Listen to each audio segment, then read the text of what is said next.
sore adik-adik Mbak. Oke, ketemu lagi dengan saya Mbak Ina. Oke, gimana kabarnya?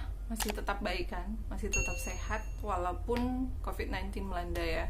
Mbak harap kalian baik-baik aja di rumah dan sehat-sehat aja. Oke, tetap stay at home ya. Oke, kita akan membahas soal-soal TPS kemarin ya. Jadi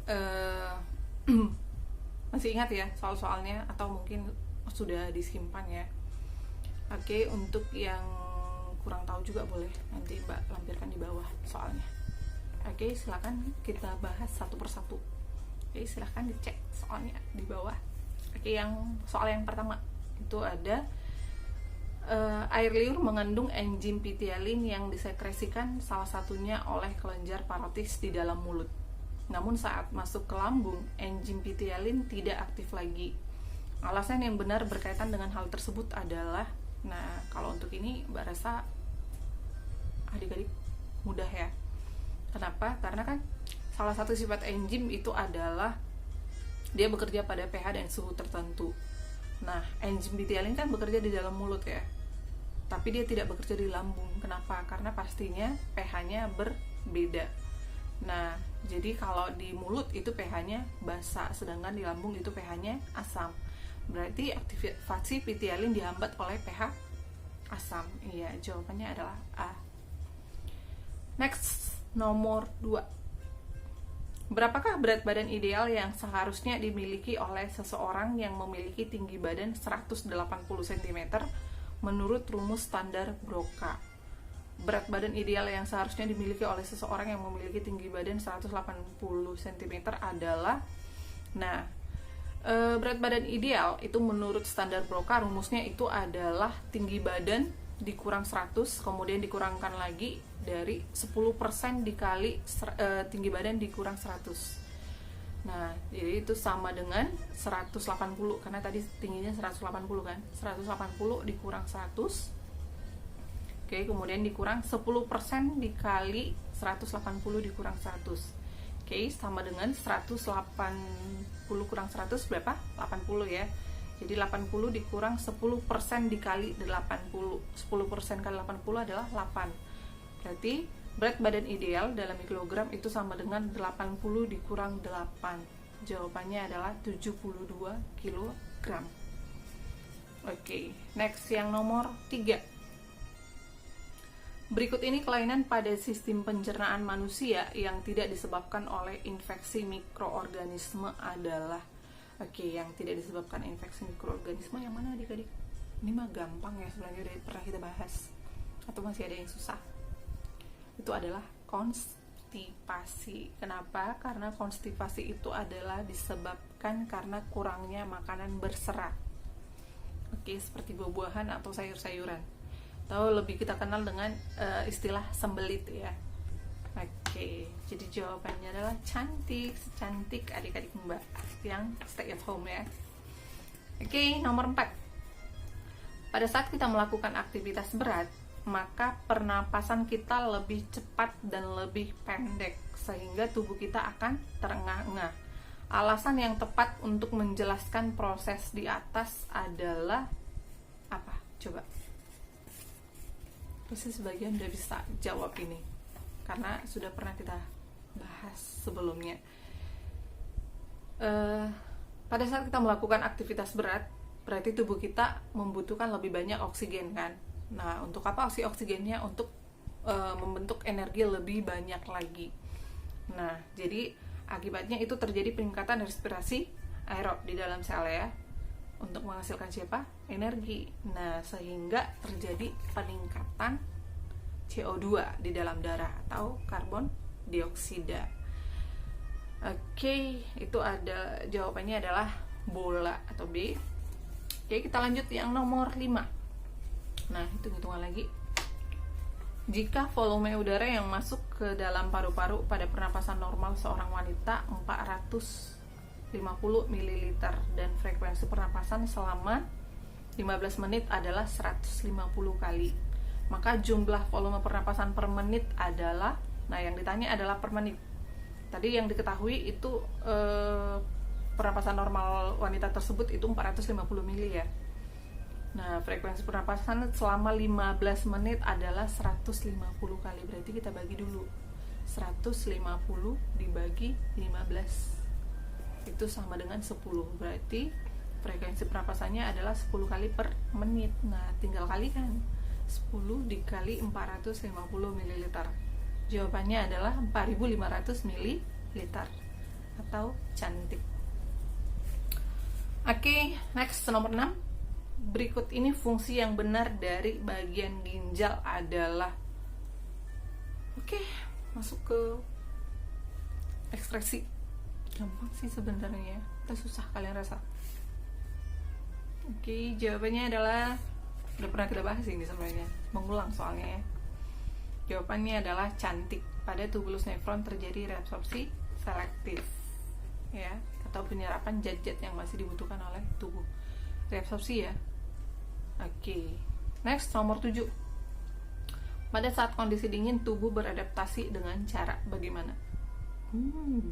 Gampang ini.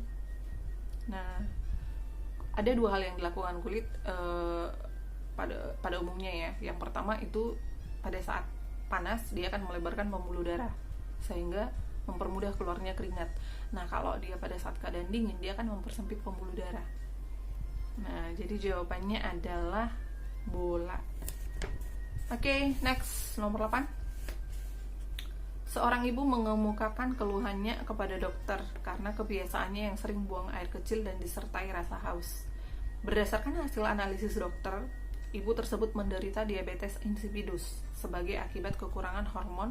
Nah, diabetes insipidus itu adalah penyakit di mana seseorang itu sering berkemih atau sering buang air kecil.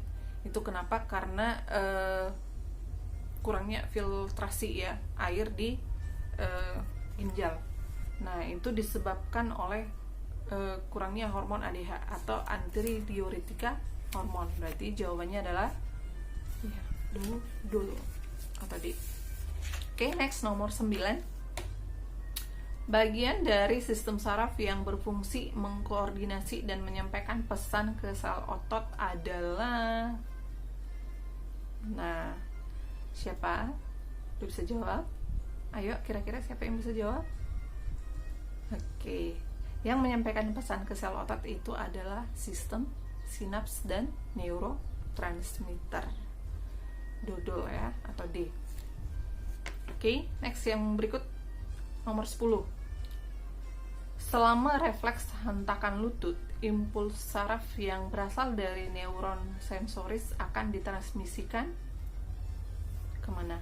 Oke, hentakan lutut berarti gerak refleks ya, atau gerak kaki dan tangan, berarti dia dikendalikan oleh sumsum tulang belakang atau STB ya, atau medulla spinalis. Nah, kalau dia sumsum tulang belakang, selain dia gerak refleks atau mengatur gerak kaki dan tangan, berarti itu juga dihubungkan oleh yang namanya interneuron. Berarti jawabannya adalah ke interneuron yang kemudian mentransmisikan impuls ke neuron motorik. Karena di awal itu semua adalah reseptor ya, kemudian dari reseptor masuk ke sensoris, baru masuk ke interneuron, kemudian masuk ke motoris dan masuk ke efektor. Efektor itu seperti yang kita ketahui itu ada dua, yaitu otot dan kelenjar. Oke, next, nomor berikutnya 11. Sel-sel dari kelenjar berikut mensekresikan hormon yang berperan meningkatkan kadar gula darah dan mempercepat kerja jantung serta pernapasan ketika tubuh sedang dalam kondisi tercekam. Kelenjar yang dimaksud adalah apa? Coba. Oke, saat kondisi tercekam, tubuh itu akan mensekresikan satu macam hormon, di mana hormon itu berfungsi untuk meningkatkan denyut jantung. Nah, jadi selain itu dia juga meningkatkan pernapasan dan tekanan darah. Itu adalah hormon adrenalin atau dikenal juga dengan hormon adrenal ya. Oke, selain itu dia juga berperan mengubah gula dalam darah itu ya, gula darah menjadi gula otot. Berarti hampir sama ya fungsinya sama insulin.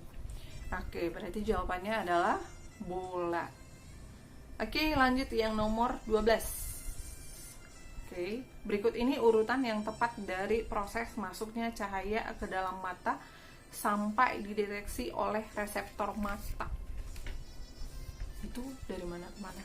Ada yang bisa? Oke, jawabannya itu yang pertama. Pastinya cahaya itu yang dipantulkan oleh benda ditangkap oleh siapa? Oleh mata, kemudian menembus kornea dan diteruskan melalui pupil. Oke, kemudian pupil akan mengatur intensitas cahaya yang masuk ya. Lalu menembus lensa dan masuk ke retina. Nah, kemudian daya akomodasi lensa mata mengatur cahaya agar jatuh tepat di mana? Di bintik kuning retina. Oke, dari sini nanti akan disampaikan ke saraf optik dan kemudian akan dilanjutkan ke otak. Jadi jawabannya adalah E ya, adik-adik. Oke, sampai di sini paham atau mengerti? Agak susah ya. Tapi Mbak rasa nggak sih? Karena sebenarnya soal-soal ini sudah berapa kali ya kita bahas dalam kelas jauh sebelum COVID-19 ya. Oke, next nomor 13. Hidung sebagai indera pembau memiliki kemoreseptor olfaktori yang berfungsi menerima rangsangan berupa bau atau zat kimia yang berbentuk gas. Pada bagian hidung, yang manakah kemoreseptor olfaktori dapat dijumpai? Penjelasan Mbak yang terakhir tentang alat indera, Mbak sudah menjelaskan di situ kenapa hidung bisa sebagai indera pembau atau mencium bau, itu karena dia mempunyai yang namanya epitelium olfaktori yang terdapat di langit-langit rongga hidung ya. Nah, itulah sebabnya kenapa hidung bisa berperan sebagai indera pembau. Oke, atau mencium bau. Jadi karena dia mempunyai epitelium olfaktori. Jadi inilah yang merupakan bagian dari kemoreseptor ya. Jadi jawabannya adalah A. Oke, next nomor 14. Udah mulai bosan? Oke, belum ya, 6 soal lagi. 7 soal lagi. Oke, next nomor 14. Berikut ini merupakan efek-efek yang ditimbulkan oleh pemakaian obat-obatan secara terus-menerus kecuali. Nah, kalau ini salah, nah adik-adik Mbak udah luar biasa ya, karena segitu gampangnya sebenarnya soal ini. Oke, kan kecuali meningkatkan stamina kerja. Kenapa? Karena kan nggak mungkin kan efek-efek obat-obatan yang ditimbulkan secara terus-menerus itu adalah meningkatkan stamina kerja. Yang ada malah menurunkan karena kita kecanduan jadinya kan, atau ketergantungan terhadap obat tersebut. Oke, itu tadi makanya kenapa Mbak bilang kalau ini nggak tahu, aduh udah luar biasa lah pokoknya. Oke, jawabannya adalah E ya. Oke, next nomor 15. Pada oogenesis, hasil meiosis 1 menghasilkan produk yaitu, nah perlu kalian ingat, oogenesis itu adalah tahap pembentukan ovum. Berarti terjadi pada perempuan ya. Namanya dia disebut dengan oogenesis. Ini bagian dari gametogenesis. Gametogenesis itu adalah proses pembentukan gamet, di mana dia terbagi atas 2 bagian. Yang pertama itu ada spermatogenesis, yaitu pembentukan sperma. Yang kedua oogenesis, yaitu pembentukan ovum. Nah, oogenesis ini dimulai dari oogonium. Nah, oogonium ini nanti akan mengalami yang namanya pembelahan mitosis hingga membentuk yang namanya spermatosit primer. Oke, kemudian mohon maaf Mbak, salah ya, oosit primer. Nah, kemudian oosit primer ini akan mengalami pembelahan meiosis 1. Nah, jadi dia nanti akan menghasilkan oosit sekunder dan badan polar. Berarti jawabannya adalah bola. Oke, next nomor 16. Perhatikan skema proses menstruasi berikut. Nah, di situ ada gambarnya. Oke, berdasarkan diagram, pernyataan yang benar tentang pasca ovulasi. Oke, kalau dia pasca ovulasi, apa yang terjadi? Ada yang tahu? Oke, setelah ovulasi itu akan terbentuk yang namanya corpus luteum ya. Oke, nah corpus luteum ini memproduksi progesteron dalam jumlah besar. Supaya apa? Untuk memelihara perkembangan dari endometrium. Jadi dia bisa dikatakan semacam mempersiapkan proses kehamilan ya. Nah, kemudian progesteron ini akan mengubah endometrium yang tebal itu menjadi kayak pembuluh darah. Supaya apa? Untuk mendukung kehidupan embrio yang nantinya akan berkembang di rahim ya. Oke, dan juga terjadinya implantasi.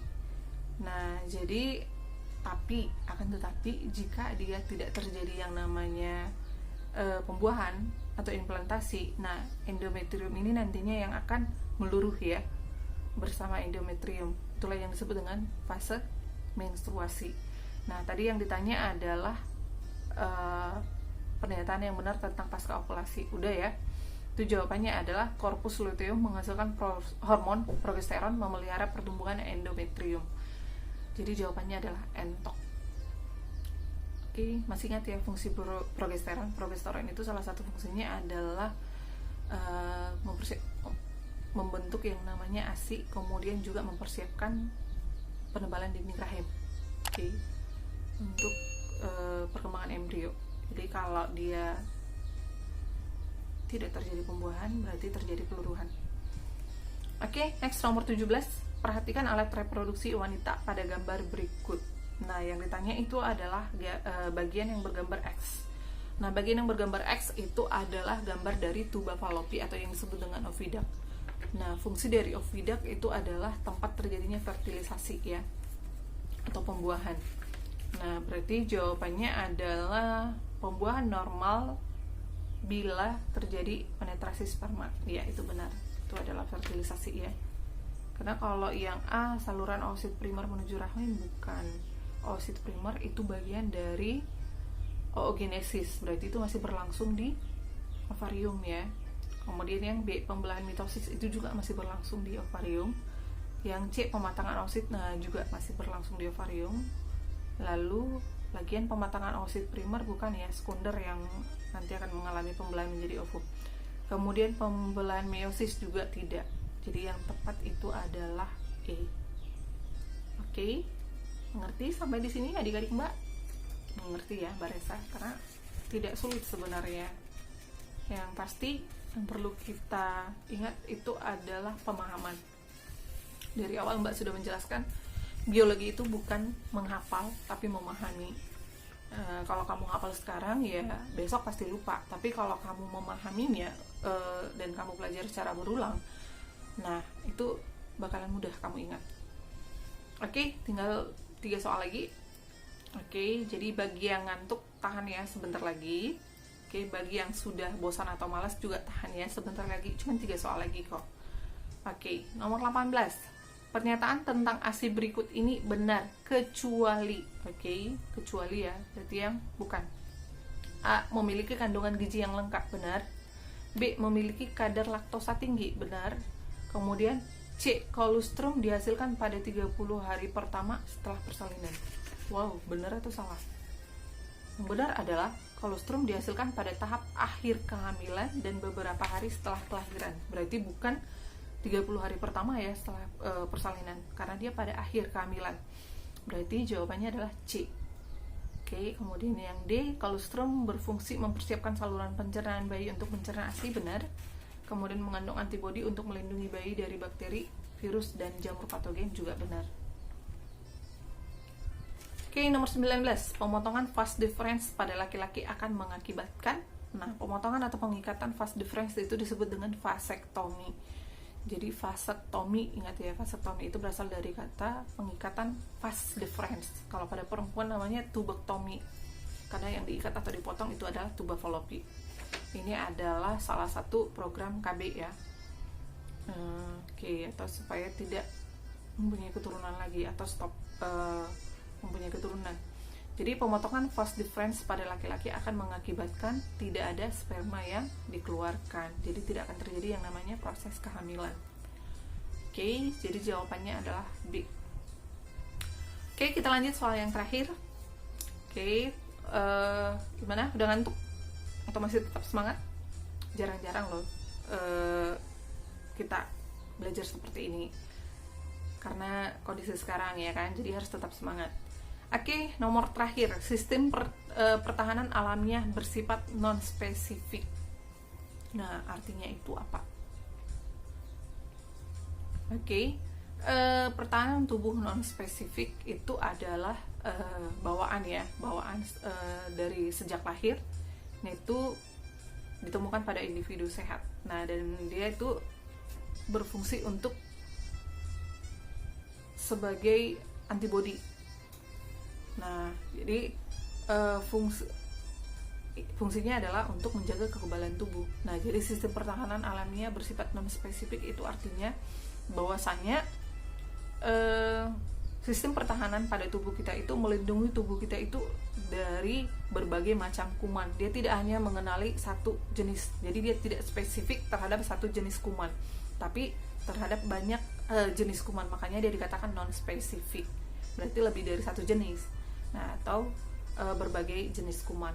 Jadi jawabannya adalah B atau bola. Oke, sampai di sini materi kita, pembahasan kita kali ini. Gimana adik-adik?